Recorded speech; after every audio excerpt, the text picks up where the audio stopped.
Hi, this is Scott, Kilo Sierra 6, Delta Alpha Yankee, and this is part 3 of the 5-part series on You Need Comm Gear Now. In the last installment, we looked at the different radio services that are available to you, the testing, fees, pros and cons, and I think we've kind of determined that the best route in for people is one of two ways, or maybe even both, depending on how adventurous you are, and that's GMRS or HAM, and that's the tech level of ham. And those services both involve FM line of sight communications. So that's what we're going to focus on today, is the different types of radios and the different types of operations within tactical FM line of sight communications. We're not going to talk in terms of the things, the portions of the band you would be able to get into if you were a general or amateur extra within ham radio, and that would be the HF spectrum.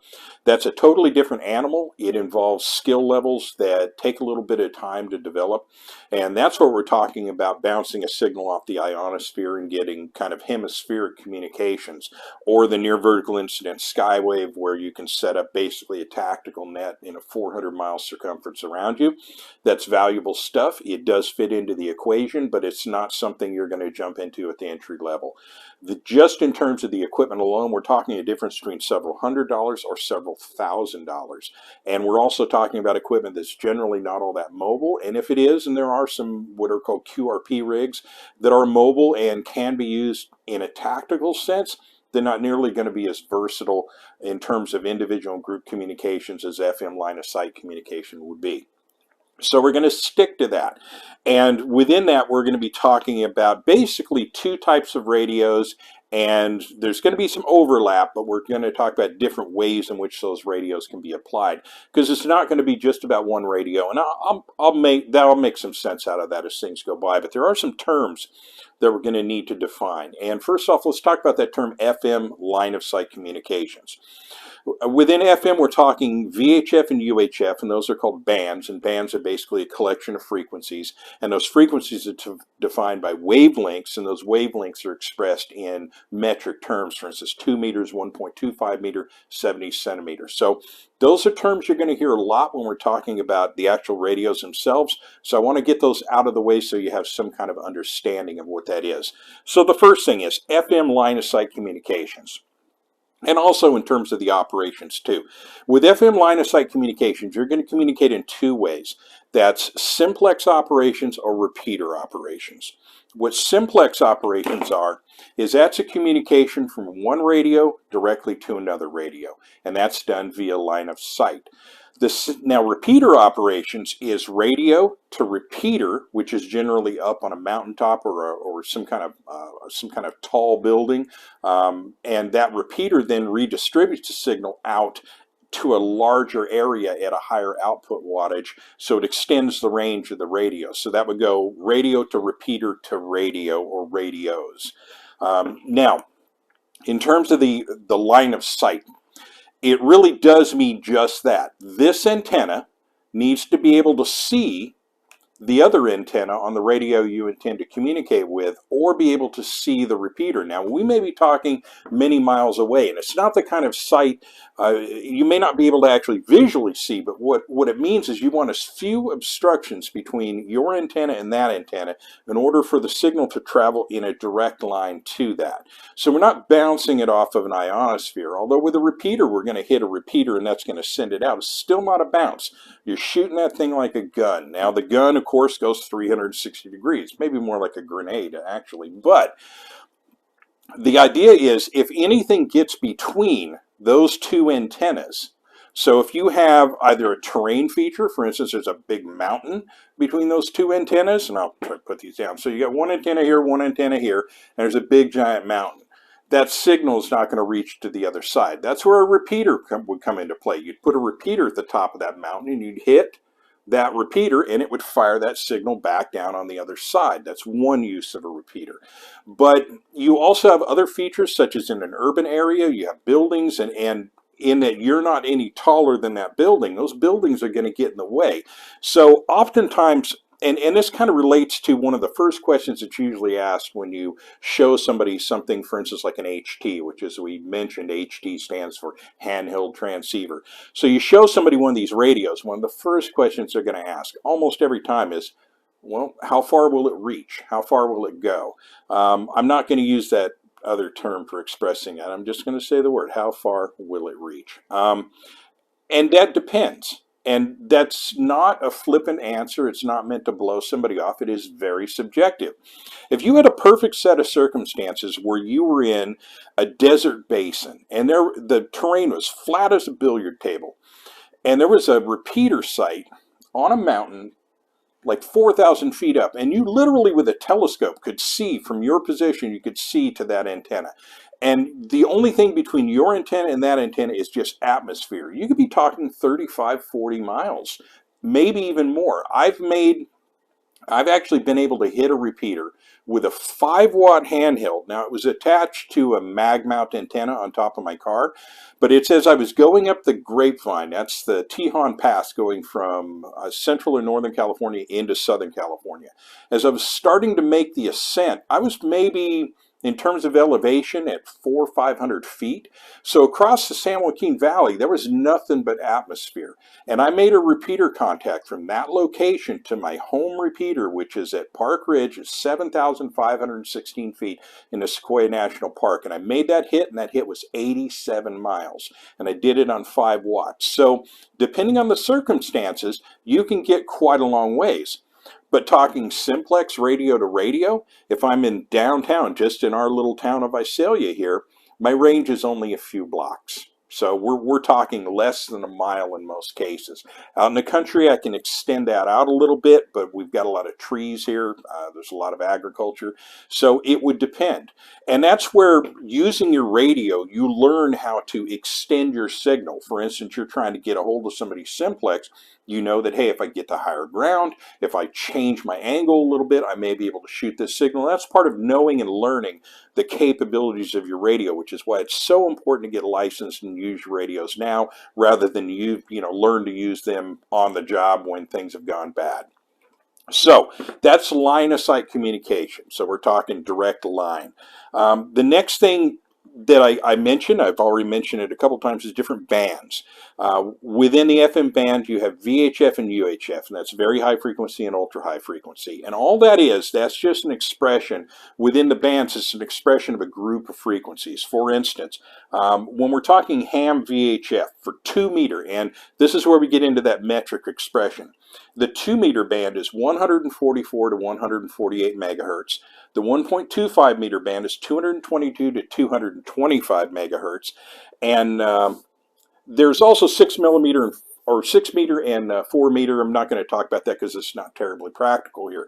So you've got these two bands within VHF, and they're, of course, they have these different these different metric measurements. Let's talk for a moment about what that is. Oh, let me talk real quick about UHF. UHF is 70 centimeters, so that's going to be 420 to 450 megahertz. And as this relates to GMRS, it's only UHF, and here we're talking 462 to 467 megahertz. So what is 462 megahertz? What is that?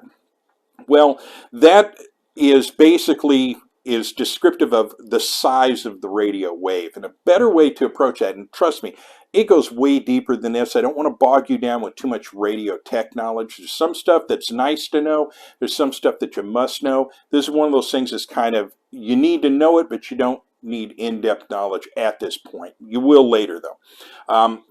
But when we're talking 2 meter, 1.25 meter, and 70 centimeters, so those are the three main bands that we're going to be talking about in relation to all of these radios. And that's going to determine, for instance, a dual bander would be a radio that possessed UHF and VHF. In other words, it would talk on 2 meter and 70 centimeter. A tri-bander is one that would have all three of them. It'll talk on 2 meter, 1.25 meter, and 70 centimeters. So that goes towards informing your purchasing decision. There's also monobander rigs out there. We'll discuss that when we get to the radio side of things. But when I say 2 meter, so what does 2 meter mean?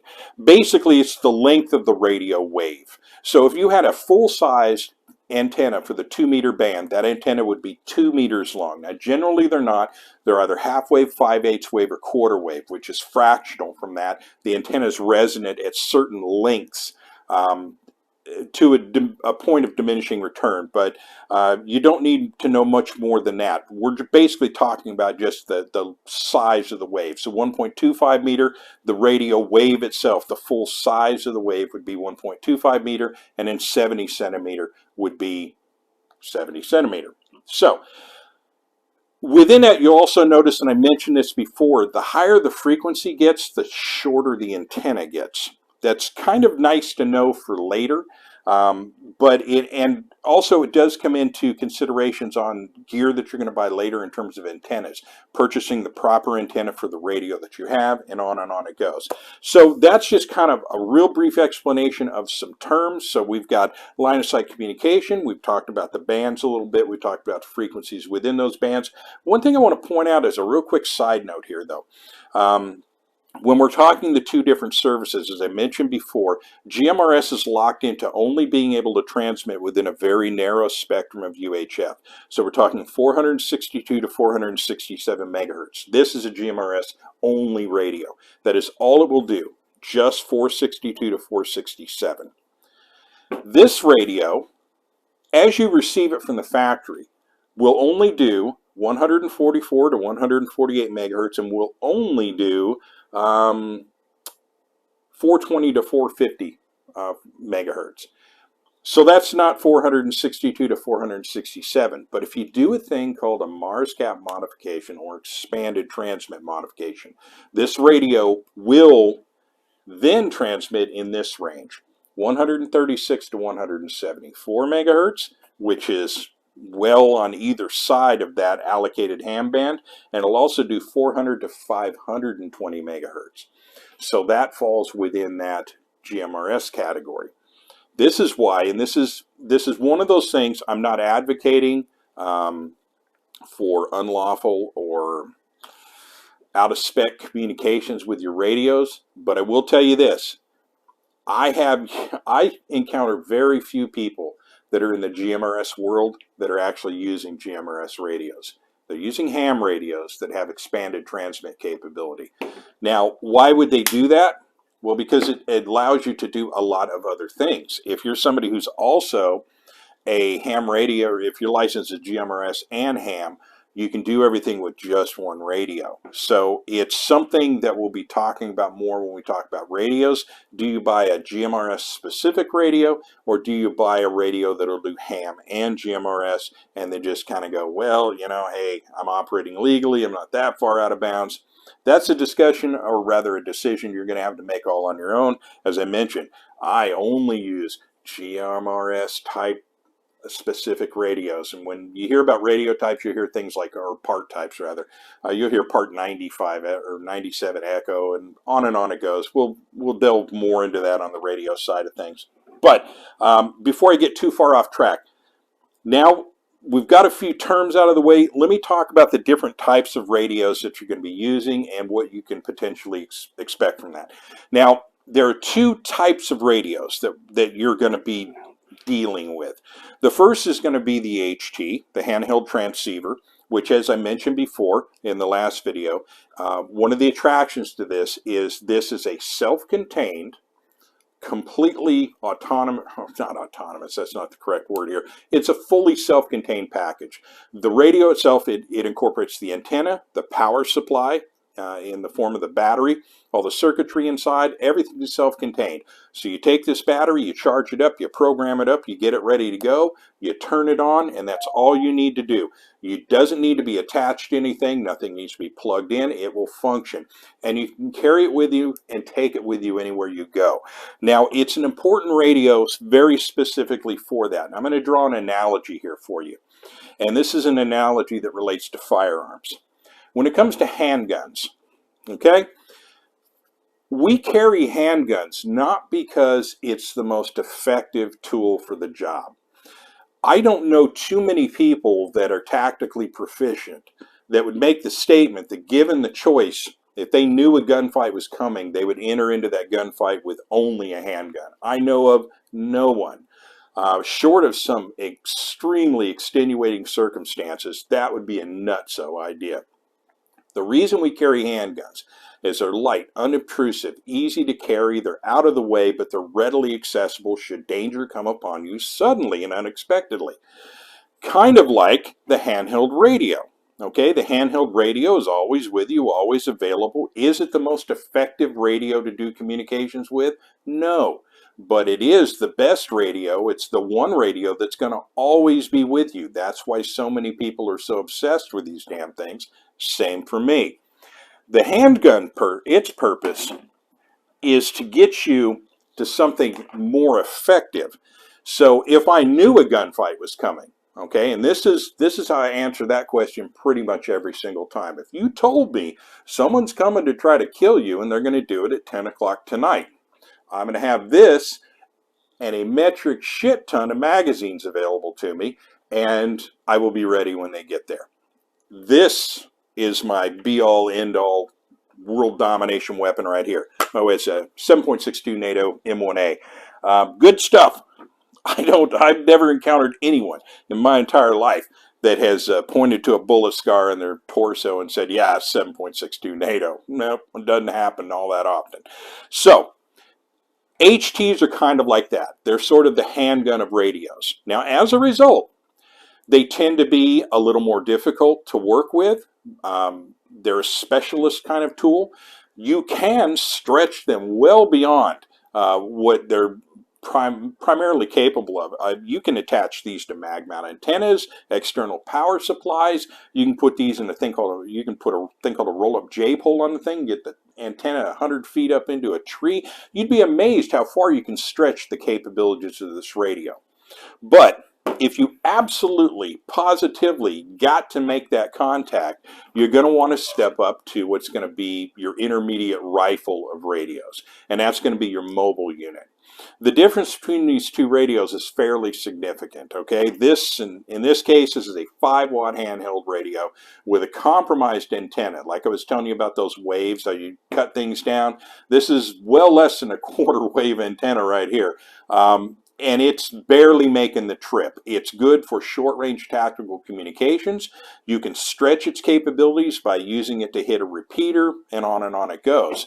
But this radio will get through just about every single time. This, on the other hand, well, it does the same thing in terms of who it can talk to and what it can hear. This radio is 50 watts, or a maximum of 50 watts. Just 50 on VHF, 40 on UHF. But this gives me the added power and the added reach, so if I need to make a longer distance simplex contact, I can. And this type of communication gear is available for both the ham side of things as well as the GMRS side of things. This is a ham mobile rig, but they're also GMRS mobile rigs as well. These tend to be more expensive, and there's more involved with them as well. Whereas this is a self-contained unit that contains everything you need to make the battery work. When you buy a mobile unit, you basically get this and a bracket. That's it. You might have a relocation bracket for the faceplate of the radio, but it's upon you to then connect this to a power supply and then connect this to an antenna. So there's more work involved in the equation. But you can also get kind of creative in that regard as well. Typically in a mobile application, this would be, for instance, this is out of my truck. I pulled it out for the purposes of this video. This is attached. The power supply goes directly to the battery on my truck, and then it is attached to an antenna that's mounted on the roof of my vehicle. So that gives me a fairly powerful rig. So that would be a mobile rig. So in terms of operations, we've got handheld and we've got mobile. Now this can also be pressed into service as a base station unit. I can attach this to a power supply in my house. I'll bring it out during the radio portion. It's actually behind the chair, but I have an Astron power supply that not this rig plugs into. And that allows me to hook this up and operate it from my home, so I can operate it as a base station. Let me show you, since we're talking about the different types of rigs. So we've identified we got HTs and mobiles, and that's really the only two types of radios. But like I said, there's going to be some overlap in terms of what they do. While the mobile in my truck is tied to the vehicle, and once I get out of the vehicle, it's no longer useful to me, I switch to the HT. Or if I'm going to be setting up some kind of a base camp kind of situation, I would go to what I call a portable rig. All a portable rig is basically a unit so that you can run a mobile rig in the field. Now what this is exactly the same radio I just showed you, but it's set up inside of this container. Everything is, of course, we have the microphone, the power connection, and I have a whole video done just on this little rig and this little setup I have here. But this is something that I can then set up on a table. I have an antenna that goes on a tripod, and I have a power supply. This is a typical field power supply here. I recently used this and ran it for almost a full day and still has plenty of charge left on it.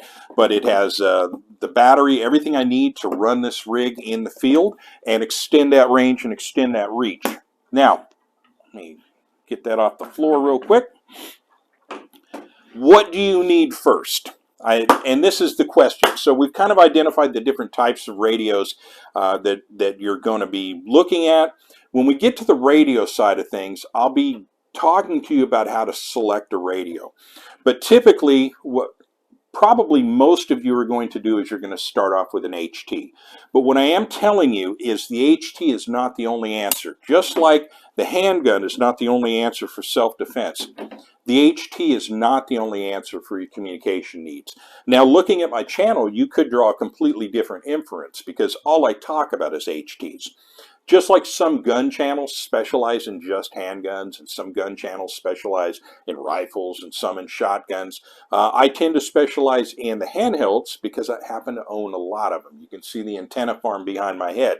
What I don't own a lot of is mobile rigs. I have 5, and 3 of those are the same damn radio. I keep buying the same radio because I happen to like it a heck of a lot. They're also quite a bit more expensive, but I will tell you, even in my circumstance here on the west side of Visalia, there's a lot of occasions where I can't do what I need to do in terms of communications with an HT, and I have to go to a higher power rig like a mobile. So it's something you're going to eventually need to branch out into. So what I would suggest, start with an HT, and you're going to buy a good one. Okay, we'll talk about that in the next part. Then you're going to be looking at a mobile rig for your vehicle, and then you're going to want, and again, rather than set up a dedicated base, I suggest you do something like this. I have this on the table right next to this monitor, and this is my base station. When I need to do talkie-talkie stuff from inside this room, I just plug my power supply in, I plug my antenna in, and I'm good to go. I can do what I need to do. I also do some stuff with my antennas that's going to sound probably a little bit on the paranoid side. But if you drive by my house, you cannot tell I'm a radio operator. I do not have a massive antenna farm that's viewable from space. All of my antennas are portable. All of my antennas go up and then come right back down. I have reasons for that. Maybe I'll talk about those later. But I keep my stuff pretty low profile. And you can do the same thing as well.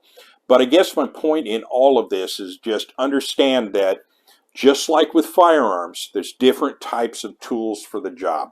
The most versatile, to be honest with you, is going to be the HT. Like I said, you can do things that can stretch the performance on this radio, and you can get a lot out of this thing. Again, it's going to be something that you have to determine through independent testing as far as how far out your radio can get. And in some cases, you're not going to want that to get out all that far. You're going to specifically want short-range communications. Oh, let's see if I can reach it here.